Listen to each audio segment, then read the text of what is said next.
Hello fighters. तो आज हम स्टार्ट करने वाले हैं गुरुत्वाकर्षण का एमसीक्यू सीरीज़। इससे पहले जो है भौतिक राशियाँ का एमसीक्यू डल चुका है, आप उसको अगर देखना चाहें तो देख सकते हैं। 2 पार्ट में डला हुआ है वो, ठीक है। तो आज का हमारा पहला क्वेश्चन है, गुरुत्वाकर्षण के सिद्धांत का प्रतिपादन किसने किया? Joseph Aspdin, Friedrich Messer, sir William Ramsay, sir Isaac Newton. इसका सही आंसर हो जाएगा sir Isaac Newton. Second question है, एक वस्तु पर पृथ्वी के गुरुत्वीय आकर्षण को इसका खाली स्थान कहा जाता है? घनत्व, जड़त्व, द्रव्यमान, शक्ति, भार। इसका आंसर हो जाएगा भार। अगला क्वेश्चन है, कथन और कारण में दिया हुआ है, चंद्रमा पर मानव का वजन पृथ्वी की तुलना में 1/6 रहता है। यह आपका सही हो जाएगा। कारण है, चंद्रमा पर पृथ्वी की तरह गुरुत्वाकर्षण नहीं है। ये आपका गलत हो जाएगा, क्योंकि चंद्रमा पर भी गुरुत्वाकर्षण है लेकिन पृथ्वी की तुलना में कम है, नहीं है दिया गया है यहाँ पर, ठीक है। ये गलत हो जाएगा। तो ऑप्शन नंबर सी, कथन जो है सही है परंतु कारण गलत है। अगला क्वेश्चन है, गुरुत्वीय तरंगों के बारे में क्या सही है? यह ब्लैक होल से संबंधित है। इसकी कल्पना अल्बर्ट आइंस्टीन द्वारा 100 वर्ष पूर्व की गई थी। इसकी खोज laser interferometer gravity wave observatory में किया गया है। उपयुक्त सभी, तो ये तीनों आपका सही रहेगा, मतलब उपयुक्त सभी। अगला क्वेश्चन है, निम्नलिखित में से किसने न्यूटन से पूर्व ही बता दिया था कि सभी वस्तुएं पृथ्वी की ओर गुरुत्वाकर्षित होती है? आर्यभट्ट, वराहमिहिर, बुद्धगुप्त, ब्रह्मगुप्त। इसका सही आंसर हो जाएगा ब्रह्मगुप्त। अगला क्वेश्चन है, भारहीनता होती है गुरुत्वाकर्षण की शून्य स्थिति, जब गुरुत्वाकर्षण घटता है, निर्वात की स्थिति, उपयुक्त में से कोई नहीं। तो भारहीनता कब होगी? जब गुरुत्वाकर्षण की स्थिति शून्य होगी। जब कोई वस्तु ऊपर से गिराई जाती है तो उसका भार होता है शून्य, अपरिवर्तित, परिवर्तनशील। सभी गलत हैं, तो इसका सही आंसर हो जाएगा अपरिवर्तित। अगला क्वेश्चन है हमारा, पृथ्वी अपने कक्ष में लगभग 4400 किलोमीटर प्रति घंटा की गति से घूमती है। इस तेज गति को हम अनुभव क्यों नहीं करते हैं? ऑप्शन 1 है, पृथ्वी के आकार की अपेक्षा में हम बहुत छोटे हैं। अपने कक्ष में पृथ्वी की गति की अपेक्षा हमारी गति शून्य है। संपूर्ण सूर्यमंडल भी चलायमान है। पृथ्वी का गुरुत्वाकर्षण निरंतर हमें पृथ्वी के केंद्र की ओर खींचता है। तो इसका सही आंसर हो जाएगा, अपने कक्ष में पृथ्वी की गति की अपेक्षा हमारी गति जो है शून्य है। अगला क्वेश्चन है, अंतरिक्ष यान जो चक्कर लगा रहा है से एक सेब छोड़ा जाता है तो वह पृथ्वी की ओर गिरेगा, कम गति से गतिवान होगा, अंतरिक्ष यान के साथ साथ उसी गति से गतिवान होगा, अधिक गति से गतिवान होगा। तो इसका आंसर हो जाएगा, अंतरिक्ष यान के साथ साथ उसी गति से गतिवान होगा।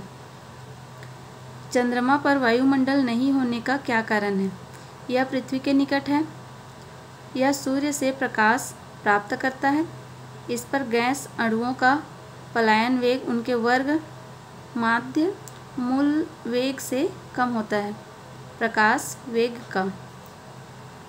इसका सही आंसर हो जाएगा ऑप्शन सी, इस पर गैस अणुओं का पलायन वेग उनके वर्ग माध्य मूल वेग से कम होता है। अगला क्वेश्चन है, कृत्रिम उपग्रह पृथ्वी से सुस्पष्टता से ट्रैक किया जा सकता है? डॉपलर प्रभाव द्वारा, रडार द्वारा, सोनार द्वारा, पल्सर द्वारा। इसका आंसर हो जाएगा डॉपलर प्रभाव द्वारा। अगला क्वेश्चन है, लोलक की कालावधि द्रव्यमान के ऊपर निर्भर करती है, लंबाई के ऊपर निर्भर करती है, समय के ऊपर निर्भर करती है, तापक्रम के ऊपर निर्भर करती है? इसका आंसर हो जाएगा लंबाई के ऊपर निर्भर करती है। अगला क्वेश्चन है,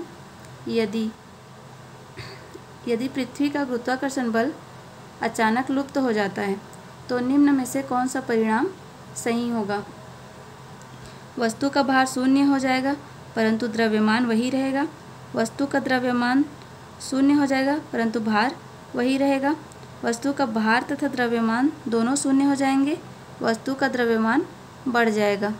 इसका आंसर हो जाएगा वस्तु का भार जो है शून्य हो जाएगा परंतु द्रव्यमान वही रहेगा।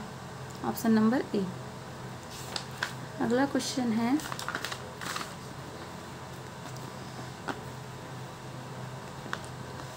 यदि पृथ्वी का द्रव्यमान वही रहे और त्रिज्या 1% से कम हो जाए तब पृथ्वी के तल पर g का मान हो जाएगा 0.5% बढ़ जाएगा, 2% बढ़ जाएगा, 0.5% कम हो जाएगा, 2% कम हो जाएगा। इसका आंसर हो जाएगा 2% बढ़ जाएगा।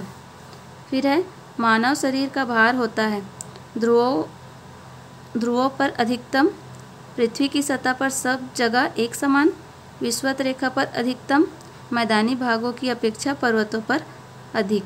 इसका आंसर होगा ध्रुवों पर अधिकतम। अगला क्वेश्चन है पृथ्वी के परितः परिक्रमा कर रहा कृत्रिम उपग्रह इसलिए पृथ्वी पर नहीं गिरता क्योंकि पृथ्वी का आकर्षण उतनी दूरी पर अस्तित्वहीन होता है, चंद्रमा के आकर्षण से निष्क्रिय हो जाता है, उसकी नियमित चाल के लिए आवश्यक गति प्रदान करता है, उसकी गति के लिए आवश्यक त्वरण प्रदान करता है। तो इस क्वेश्चन में कहा गया है कि पृथ्वी के परितः परिक्रमा कर रहा कृत्रिम उपग्रह इसलिए पृथ्वी पर नहीं गिरता है क्योंकि पृथ्वी का आकर्षण उसकी गति के लिए आवश्यक त्वरण प्रदान करता रहता है। ठीक है। अगला क्वेश्चन है एक भू उपग्रह अपने कक्ष में निरंतर गति करता है। यह अपकेंद्र बल के प्रभाव से होता है जो प्राप्त होता है उपग्रह को प्रेरित करने वाले रॉकेट इंजन से, पृथ्वी द्वारा उपग्रह पर लगाने वाले गुरुत्वाकर्षण से, सूर्य द्वारा उपग्रह पर लगाने वाले गुरुत्वाकर्षण से, उपग्रह द्वारा पृथ्वी पर लगाने वाले गुरुत्वाकर्षण से। तो इसका आंसर हो जाएगा पृथ्वी द्वारा उपग्रह पर लगाने वाले गुरुत्वाकर्षण से। अगला क्वेश्चन है किसी लिफ्ट में बैठे हुए व्यक्ति को अपना भार कब अधिक मालूम पड़ेगा? जब लिफ्ट त्वरित गति में ऊपर जा रही हो, जब लिफ्ट त्वरित गति से नीचे आ रही हो, समान वेग में ऊपर जा रही हो, समान वेग से नीचे आ रही हो। इसका आंसर हो जाएगा जब लिफ्ट त्वरित गति से ऊपर जा रही हो। पीसा की झुकी हुई मीनार गिर नहीं जाती क्योंकि वह शीर्ष भाग में पतली हो गई है, वह बड़े तल क्षेत्रफल को आच्छादित करती है, इसका गुरुत्वाकर्षण केंद्र निम्नतम स्थिति में रहता है, गुरुत्व केंद्र से जाने वाली ऊर्ध्वाधर लाइन तल के अंदर रहती है। इसका आंसर हो जाएगा आपका डी, गुरुत्व केंद्र से जाने वाली ऊर्ध्वाधर तल के अंदर रहती है। डिटेल है इसका। पीसा की झुकी हुई मीनार नहीं गिर रही, इसका कारण है पीसा के मीनार के गुरुत्व केंद्र से होकर जाने वाली रेखा मीनार के तल के अंदर रहती है, इसलिए पीसा की झुकी हुई मीनार अभी तक नहीं गिरी है। अगला क्वेश्चन है यदि पृथ्वी और सूर्य की दूरी जो है उसके स्थान पर दोगुनी होती तो सूर्य द्वारा पृथ्वी पर गुरुत्वाकर्षण बल जो पड़ता है वह होता अब जितना है उसका 2 गुना, अब जितना है उसका 4 गुना, अब जितना है उसका चौथा भाग, अब जितना है उसका आधा भाग। इसका आंसर हो जाएगा अब जितना है उसका चौथा भाग।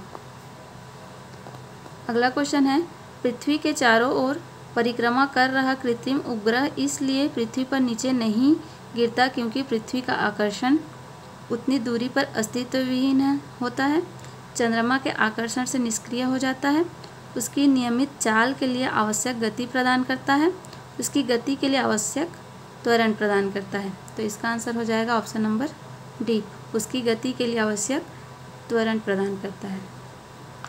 अगला क्वेश्चन है अगर किसी वस्तु को 8 किलोमीटर प्रति सेकंड के वेग से अंतरिक्ष में फेंका जाए तो क्या होगा?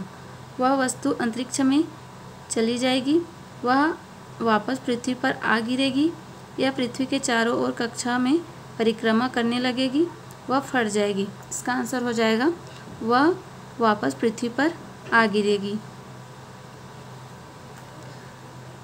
अगला क्वेश्चन है अपने कक्ष में एक उपग्रह पृथ्वी के चक्कर लगाता रहता है, वह ऐसा निम्न में से किस कारण से करता है? अब केंद्रीय बल, गुरुत्वाकर्षण बल या इसकी कमी, केंद्राभिमुखी बल, कोई अन्य बल। इसका आंसर हो जाएगा आपका केंद्राभिमुखी बल। नेक्स्ट है, पृथ्वी का एक उपग्रह एक समान वेग से वृत्तीय कक्षा में परिक्रमण कर रहा है। यदि अचानक गुरुत्वाकर्षण बल समाप्त हो जाए तो उपग्रह उसी कक्षा में v वेग से परिक्रमण करता रहेगा। कक्षा के स्पर्श रेखा के अनुदिश v वेग से गति करेगा, वेग में वृद्धि होकर गिर जाएगा, अंततः मूल कक्षा के किसी बिंदु पर विराम स्थिति में आ जाएगा। इसका आंसर हो जाएगा आपका ऑप्शन नंबर बी, कक्षा के स्पर्श रेखा के अनुदिश v वेग से गति करता रहेगा। अगला क्वेश्चन है, यदि पृथ्वी चंद्रमा को 10⁻20 न्यूटन बल से आकर्षित करती है तो चंद्रमा पृथ्वी को आकर्षित करेगी। इसका आंसर हो जाएगा ऑप्शन नंबर सी, 10⁻20 न्यूटन से। 26वां नंबर का क्वेश्चन है, बढ़ती ऊंचाई के साथ गुरुत्वीय त्वरण बढ़ता है, घटता है, स्थिर रहता है, इनमें से कोई नहीं। तो इसका आंसर हो जाएगा घटता है। अगला क्वेश्चन है, निम्न में से सही कथन है। पृथ्वी की सतह पर प्रत्येक बिंदु पर जी का मान समान होगा। ये आपका गलत हो जाएगा। विषुवत रेखा पर जी का मान अधिकतम होता है। ये भी गलत है, क्योंकि विषुवत रेखा पर जी का मान जो है न्यूनतम होता है। पृथ्वी की सतह के ऊपर अथवा सतह के नीचे जी का मान कम होता है। ये भी गलत हो जाएगा। और ध्रुवों पर जी का मान विषुवत रेखा की तुलना में अधिक होता है। ये आपका सही हो जाएगा। अगला क्वेश्चन है, निम्न में से कौन सा तथ्य यह प्रदर्शित करता है कि पृथ्वी पर एक बल कार्य करता है जिसकी दिशा सूर्य की ओर होती है? ऑप्शन ए है, गिरते हुए पिंडों में पूर्व की ओर विचलन, पृथ्वी का सूर्य के चारों ओर परिक्रमण करना, दिन और रात का होना, सूर्य की पृथ्वी के चारों ओर आभासी गति। इसका आंसर सही आंसर हो जाएगा आपका ऑप्शन नंबर बी, पृथ्वी का सूर्य के चारों ओर परिक्रमण करना।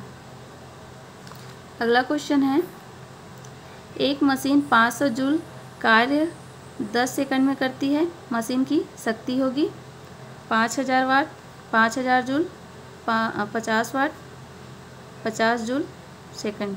इसका सही आंसर हो जाएगा आपका 50 वाट। अगला क्वेश्चन है, बेलन का गुरुत्वीय केंद्र होता है बेलन से बाहर कोई बिंदु पर, उसकी ज्यामितीय अक्ष का मध्य बिंदु पर, कहीं भी हो सकता है, उसके आधार पर स्थित कोई बिंदु। इसका आंसर हो जाएगा आपका उसकी ज्यामितीय अक्ष का मध्य बिंदु।